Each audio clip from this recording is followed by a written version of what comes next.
Lusot na po sa Senado ang panukalang magbibigay daw po sa Pangulo ng emergency powers para bawasan po o alisin ang excise tax sa petrolyo. 17 senador po ang pumabor sa naturang panukala. Sa ikatlot huling pagbasa, walang tumutol at walang nag-abstain. Nauna pong ipinasa ng Kamara ang kanila pong bersyon ng panukala. Sa lalim po ng panukala ay maaring i-adjust ng Pangulo ang buwis sa petrolyo kung matili daw pong mas mataas sa 80 dolyar kada bariles ang Dubai crude oil. Pero isinusulong po ng isang senador na gawin daw pong 2 linggo na lamang daw po yung sinasabing monitoring. Mamaya nga po maganda pag-usapan to kasi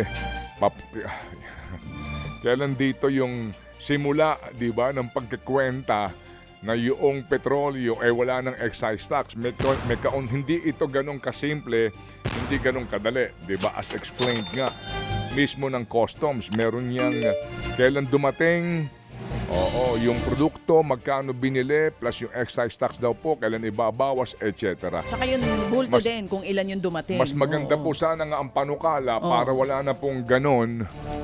Tanggalin na lang ang excise tax, period. Yun lang, wala nang pero-pero pa, di ba? Hindi po Tanggalin ba? lang. Opo, yun na po yun. Yun ang pinakamaganda. Tanggalin po ito. Pero sabi nila, hindi lalaki ang deficit. Hindi lalaki mawawala sa gobyerno.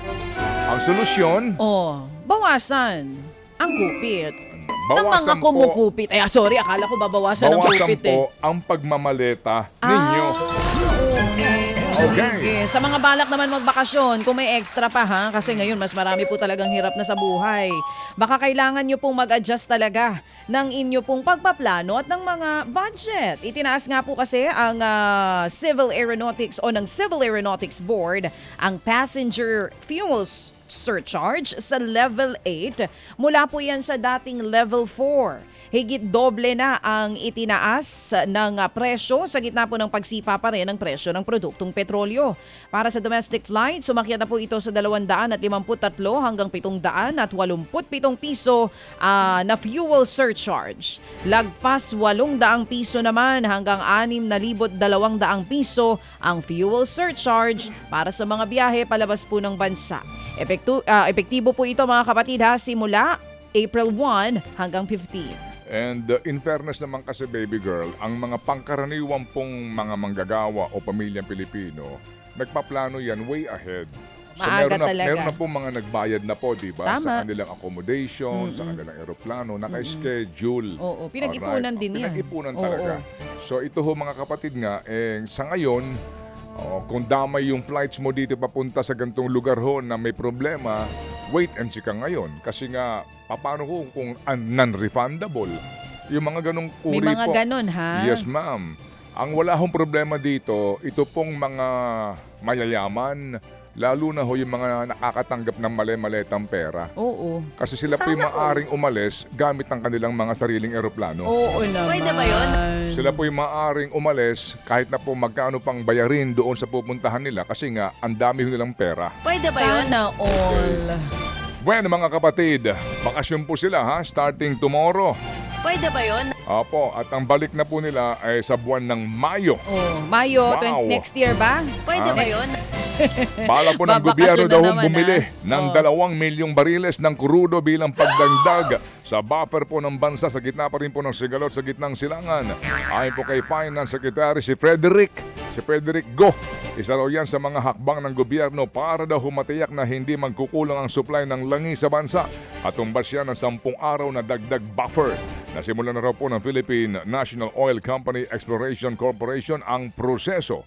Pinalalawak din daw ng gobyerno ang pinagbibilhan nito ng petrolyo. Samantala, wala pa ring balita mga mangingisda tungkol po sa ipapamahagi na fuel subsidy. Sa programang ito, sinabi ni Pamalakayan National Chairperson Fernando Hicap na hindi pa nakikipag-ugnayan ng BFAR sa kanilang hanay. Pero nakatakda daw silang makipagpulong para malaman po kung paano nila makukuha ang subsidiya. Ang paliwanag ni Hicap na bawasan ang pagpapalaot ng mga mangingisda sa taas po ng presyo ng petrolyo. Kung dati, magdamag silang nangingisda, ngayon ay hapon o kaya'y madaling madaling araw na lang. Nangingisda na lang din daw sila para sa pantawid sa araw-araw. Yun nga ang nabanggit niya, pangkonsumo na lang daw. Hindi na rin sila nakakaipon dahil po sa petrolyo na pupunta ang kanilang pera. At dahil humina ang pangingisda, hindi malabong tumaas ang presyo ng isda sa mga pamilihan dahil nga sa mas kakaunti lamang ang nahuhuli. Malaki epekto niya nakakulangan natin ng supply. Kapag karanasan naman natin, regularly na nangyayari yan, kapag kulang ang supply, sisirit pataas yung presyo ng isda. Ang magkikinabang lang doon yung mga traders, lalong-lalo na yung mga importers. Yan nga po mga kapatid, ang tinig ni Fernando Hicap, ang presidente o ang national chairperson ng grupong Pamalakaya. Mga kapatid, para sa iba pang mga balita at impormasyon, sundan niyo po kami sa X, Instagram, Facebook at syempre sa TikTok, True Network PH. Mag-subscribe din po kayo sa aming YouTube channel, True Network. May website din po tayo, truenetwork.ph. At pwede nyo rin po kaming mapanood sa Channel 19 ng aming True FM TV. Lagi pa rin makinig sa radyo dito po sa 105.9 True FM dahil dito, laging true sa'yo, kapatid. Dito tayo sa